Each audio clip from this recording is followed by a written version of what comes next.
Kita tunduk kepala, kita berdoa. Bapa, kami mengucap syukur Tuhan untuk hari ini Tuhan sudah sertai selama hidup kami. Biarlah Tuhan kami juga mempersiapkan hati kami untuk menerima kebenaran firman Tuhan, mengurapi setiap kami Tuhan, di dalam nama Tuhan Yesus. Apapun persoalan kami percaya Tuhan akan tolong, Tuhan akan jawab.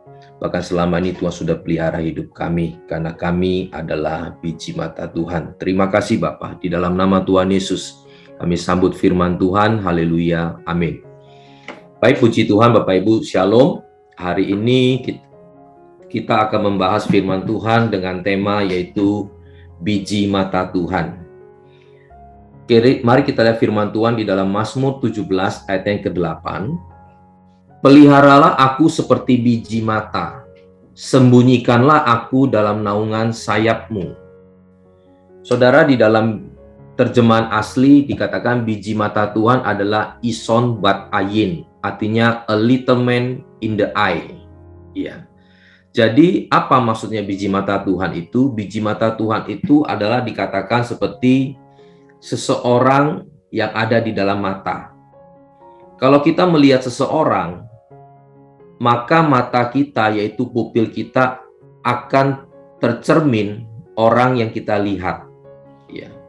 Artinya kalau Tuhan bicara biji mata kita, artinya bicara pupil kita. Apa pentingnya? Pupil itu tidak mungkin dan tidak bisa disentuh, saudara, oleh apapun. Bahkan kalau ada debu sekalipun yang tidak terlihat, maka mata kita refleks untuk menutupnya. Bahkan saudara, waktu kita menutup pun kita tidak terpikir untuk menutupnya. Tetapi mata itu dengan sendiri, dengan refleks menutup mata itu sendiri. Artinya apa? Terkadang saudara kita tidak berpikir bagaimana jalan keluar, bagaimana cara Tuhan menolong. Tetapi Tuhan punya cara dan Tuhan punya rencana untuk menolong kita. Oleh karena itu Tuhan katakan kita ini adalah biji mata Tuhan yang Tuhan senantiasa jaga. Kenapa? Karena mata Tuhan tertuju kepada orang benar. Mata Tuhan itu tertuju kepada orang yang hidup takut akan Tuhan. Telinganya itu selalu mengarahkan kepada orang yang hidup berkenan kepada Tuhan. Di dalam Mazmur dikatakan seperti itu. Artinya waktu Tuhan melihat kita, otomatis saudara, kita itu ada di dalam mata Tuhan. A little man in the eye, artinya mata Tuhan itu sedang mengarahkan kepada kita. Disitulah Tuhan akan menjaga kita. Jadi hidup kita telah dipilih Tuhan, jangan lagi pernah takut. Karena Tuhan akan pelihara, Tuhan akan jaga. Bahkan belum sempat kita berpikir bagaimana kita menjaga, memelihara hidup kita, Tuhan terlebih dahulu sudah memikirkan itu semua. Mari kita juga melihat firman Tuhan di dalam Mazmur 17 ayatnya yang ketiga, saudara, itu beberapa ayat sebelumnya. Kisah ini bicara tentang Daud. Daud bukan berarti dia tidak pernah salah. Daud pernah jatuh, dia pernah berbuat dosa. Tetapi di dalam Mazmur 17 ayat 3 dikatakan, bila engkau menguji hatiku, memeriksanya pada waktu malam dan menyelidiki aku, maka engkau tidak akan menemui sesuatu kejahatan. Mulutku tidak terlanjur. Artinya apa Bapak Ibu? Daud pernah berbuat salah. Tetapi Daud tahu bagaimana dia ini jujur kepada Tuhan. Dia tulus kepada Tuhan. Dia berbalik kepada Tuhan. Bahkan waktu dia jatuh, dia membunuh Uria, saudara. Dia mengoyakkan bajunya, dia mau minta ampun kepada Tuhan. Artinya saudara, setiap orang bisa berbuat dosa. Setiap orang yang telah dipilih Tuhan bisa jatuh. Orang benar bisa jatuh. Tetapi bagaimana dia menyelidiki hatinya? Kenapa Tuhan katakan malam hari? Karena malam hari itu waktu yang tepat, waktu yang juga baik di mana kita merenung, ya. Seharian apa yang kita kerjakan, apa yang kita lakukan, mungkin ada salah. Ya, kita minta ampun kepada Tuhan, kita jujur kepada Tuhan. Kalau memang saudara itu benar, saudara teruskan. Kalau memang itu salah, saudara harus rubah apa yang salah itu. Karena Tuhan mau cinta, matanya tertuju kepada orang benar. Tuhan juga pernah mengatakan hal yang sama kepada bangsa Israel. Bangsa yang dipilih Tuhan, saudara. Di dalam Zakaria 2 ayat 8 itu dikatakan, sebab beginilah firman Tuhan semesta alam, yang dalam kemuliaannya telah mengutus aku mengenai bangsa-bangsa yang telah menjara kamu. Sebab siapa yang menjamah kamu, berarti menjamah biji matanya. Nah saudara, orang yang dipilih, bangsa yang dipilih itu selalu dijaga dan dipelihara Tuhan. Kalau saudara lihat, bangsa-bangsa dalam perjanjian lama yang sudah ribuan tahun yang lalu, yang sampai hari ini eksis, itu bangsa Israel. Mungkin ada beberapa bangsa yang ganti nama, tetapi namanya sudah punah. Dan beberapa bangsa, saudara, juga sudah hilang dari peredaran. Tetapi bangsa Israel sampai hari ini dipakai namanya. Dan sampai hari ini Tuhan jaga, saudara. Artinya apa? Orang yang dipilih Tuhan, bangsa yang dipilih Tuhan, itu akan dipelihara oleh Tuhan. Bukan berarti, sekali lagi, dia tidak pernah salah. Bangsa Israel pernah diproses Tuhan melalui padang gurun. Ya, juga Tuhan pernah hukum beberapa orang di sana. Artinya saudara, orang yang dipilih Tuhan memang dipelihara Tuhan. Tetapi jikalau proses itu datang, kita harus mau siap diproses oleh Tuhan. Tetapi yang menjadi catatan kita, jangan pernah takut bahwa saudara, Tuhan akan jaga, Tuhan akan pelihara. Karena orang-orang yang dipilih Tuhan adalah biji mata Tuhan. Siapa yang memberkati orang yang dipilih Tuhan, maka orang itu juga akan diberkati. Siapa yang memberkati bangsa Israel, bangsa pilihan, maka bangsa itu akan diberkati. Siapa orang yang memberkati pekerjaan Tuhan, maka orang itu akan diberkati. Karena pekerjaan Tuhan itu datangnya dari Tuhan. Tetapi sekaligus, siapa yang mengutuki bangsa pilihan Tuhan, orang pilihan Tuhan, pekerjaan Tuhan, orang yang mengacau, balaukan, memecahkan pekerjaan Tuhan, maka orang itu akan dikutuk Tuhan. Bukan Tuhan jahat ingin mengutuk orang, tetapi orang itu sendiri yang memilih untuk melawan Tuhan. Saat dia merusak pekerjaan Tuhan, saat orang tersebut mengganggu orang yang dipilih oleh Tuhan, maka dia sendiri hidup di dalam kutuk itu sendiri. Abraham contohnya.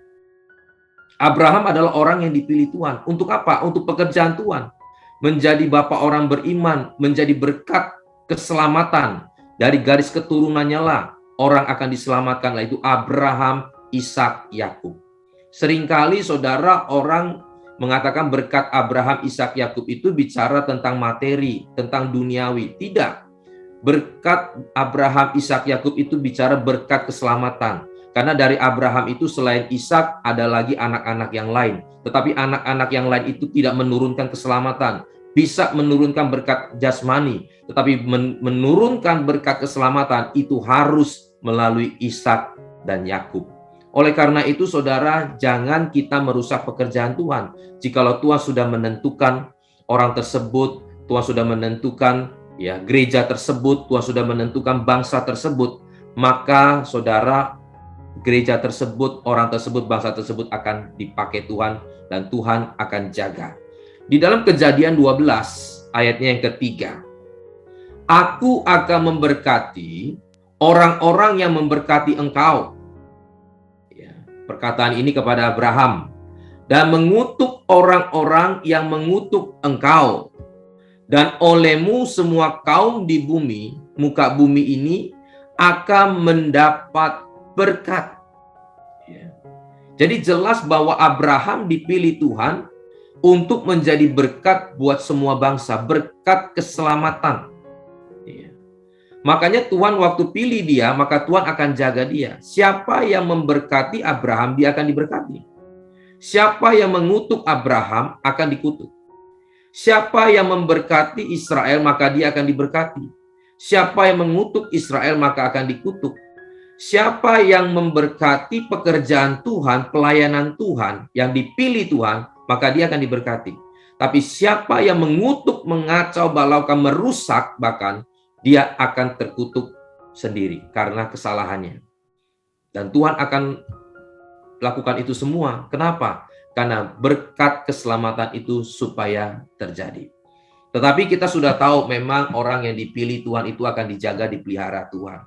Tetapi yang harus kita garis bawahi, apa yang dilakukan oleh orang-orang pilihan ini juga kita harus pikirkan. Seperti Daud, saat dia salah tadi, dia kembali kepada Tuhan. Dia jujur, dia tulus, dia koreksi hatinya. Ya. Sehingga Tuhan berkenan kepadanya. Bangsa Israel pernah dibuang, pernah salah. Dia pernah diproses. Artinya kita pun sebagai orang percaya, setelah dipilih Tuhan, juga kita diproses Tuhan. Ya. Abraham dikatakan dia menjadi berkat. Oleh mula bumi akan mendapat berkat. Artinya apa? Hidupnya menjadi berkat. Dipelihara Tuhan pasti, dijaga Tuhan pasti, diberkati Tuhan pasti, dilindungi Tuhan pasti. Siapa yang mengutuk, siapa yang mengacau balaukan, itu akan Tuhan sendiri yang menjadi hakimnya. Tetapi sekarang bagian kita yang harus kita lakukan adalah kita harus hidup tulus hati, jujur, sungguh-sungguh takut akan Tuhan, hidup berkenan di hadapan Tuhan. Jangan merusak pekerjaan Tuhan. Jangan merusak apa yang Tuhan sudah tentukan, ya, untuk keselamatan, untuk menjadi berkat. Dan yang terakhir adalah seperti Abraham, hidupnya harus menjadi berkat buat banyak orang lain. Nah, itulah yang harus kita ketahui kalau kita dikatakan biji mata Tuhan, artinya Tuhan akan pelihara, sekaligus kita juga harus menjadi berkat buat banyak orang. Mari kita tunduk kepala, kita berdoa. Bapa di dalam surga, Tuhan, biarlah firman ini memberi kekuatan kepada kami, sehingga hidup kami tidak takut lagi, karena kita adalah orang-orang yang dipilih Tuhan. Kita adalah orang-orang yang Tuhan sudah tentukan. Maka Tuhan akan menjaga seperti biji mata Tuhan. Bahkan sebelum kita berpikir, Tuhan sudah berpikir bagi kita. Sehingga kita tidak lagi takut, kita percaya bahwa kita ada di dalam genggaman tangan Tuhan. Tetapi lebih daripada itu, kami juga harus jujur. Kami harus tulus kepada Tuhan. Jikalau kami berbuat sesuatu yang salah, yang tidak berkenan kepada Tuhan, seperti halnya Daud, biarlah kami kembali kepada Tuhan. Kami mau buka hati kami kembali menerima Tuhan. Dan juga kami siap diproses seperti bangsa Israel diproses. Karena Tuhan mencintai kami. Karena Tuhan mau membawa kami masuk kepada tanah Kanaan, tanah perjanjian, dan kami diselamatkan. Dan oleh karena itu Tuhan, kami juga mau selalu memberkati pekerjaan Tuhan. Kami tidak mau memecah belah. Kami tidak mau merusak pekerjaan Tuhan. Karena Tuhan mengatakan orang yang memberkati pekerjaan Tuhan akan diberkati Tuhan. Orang yang mengutuk, orang yang merusak pekerjaan Tuhan, orang itu akan hidup dalam kutukan. Oleh karena itu Tuhan, kami akan selalu memberkati pekerjaan Tuhan.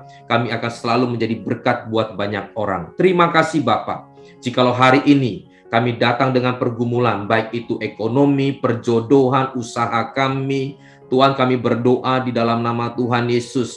Tuhan tolong pulihkan, Tuhan tolong berikan kekuatan, Tuhan berikan jalan keluar kepada hidupnya. Terima kasih Bapak, jikalau kami datang hari ini dengan sakit, tumpangkan tangan-Mu pada bagian yang sakit. Percayalah bahwa Tuhan akan memulihkan, Tuhan akan memberikan kekuatan di dalam hidup kita.